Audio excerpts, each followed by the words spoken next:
This is Brent coming at you with another exercise for the rectus capitis anterior, longus colli, and longus capitis, commonly known as our deep cervical flexors.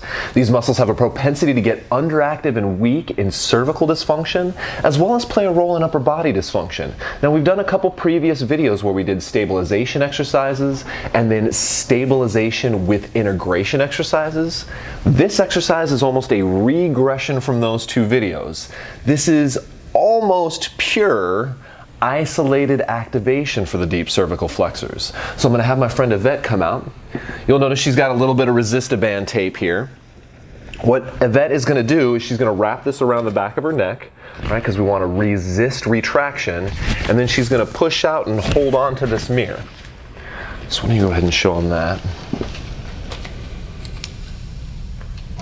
Now let's talk about some of the clever things about this exercise.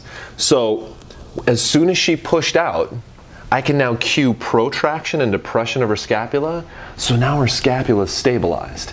I would say that this part right here is where so much deep cervical flexor activation exercise gets totally messed up.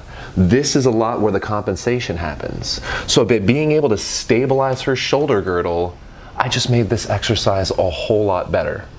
Now the second point is I have her holding onto a mirror, so now she's got visual feedback on what this should look like, which if you have somebody with cervical dysfunction, this will be extremely important because they're going to have that tendency to like maybe tilt to one side or maybe rotate a little bit as they're trying to pull back, and you want them to be able to focus on giving you the best form possible.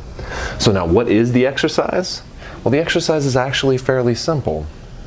All you're going to do is have your patient, right, or client, go ahead and protract, depress as I talked about, make sure their glutes are tight so you got them in good kinetic chain checkpoint alignment here, and then have them go into a forward head tilt, like they're kind of pushing their chin towards the mirror.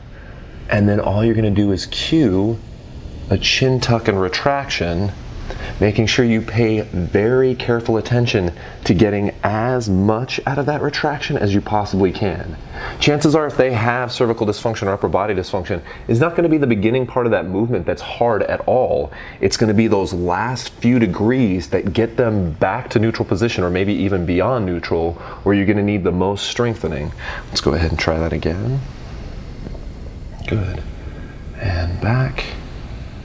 And of course I would use the same acute variables that I use for all my isolated activation exercises. I'd be doing 12 to 20 slow repetitions, either a 4-2-2 or a 2-4-2 count, 1 to 3 sets. I have been experimenting with this exercise a little bit. One thing you can do is you can kind of move the band so that more of your resistance is on the lower cervical spine, mid cervical spine, or upper cervical spine. So let me show you guys how that would work. If I thought most of her issue was in the lower cervical spine and I really wanted to work on the last few degrees of retraction, I might bring this down a little bit lower, giving her a little bit more tactile stimulation there, and then have her try to tuck. And this might be harder, it might be easier, it might just be different. It's definitely worth experimenting with. You can definitely get into a little bit of a mind trip, a little bit of a human movement science geek out, thinking what segmental resistance would do to the cervical spine. All right, and then I can go with the upper cervical segments if I thought that was where most of the problem lied. So let's say she has that atlanto-occipital or C1, C2 dysfunction, maybe C2, C3. Good, and she's retracting against that. The other thing that does is you guys can experiment a little bit with arm position too, right? We don't want to just be stable in this neutral kind of position at 90 degrees of shoulder flexion, but maybe you do want to do a little bit up here and see if she can still maintain that good scapular protraction and depression. Maybe you want to do it a little lower and see if she can still maintain that shoulder girdle stability. How does that feel? Feel good? Mm-hmm. And then of course, if you guys got this right, you've done all your mobility work beforehand, you have them go ahead and stop the exercise. And you can check their posture again and see if they're standing up a little bit straighter. So there you guys go. Isolated activation for the deep cervical flexors using just a little bit of resistaband tape and a mirror. I hope you guys get great results.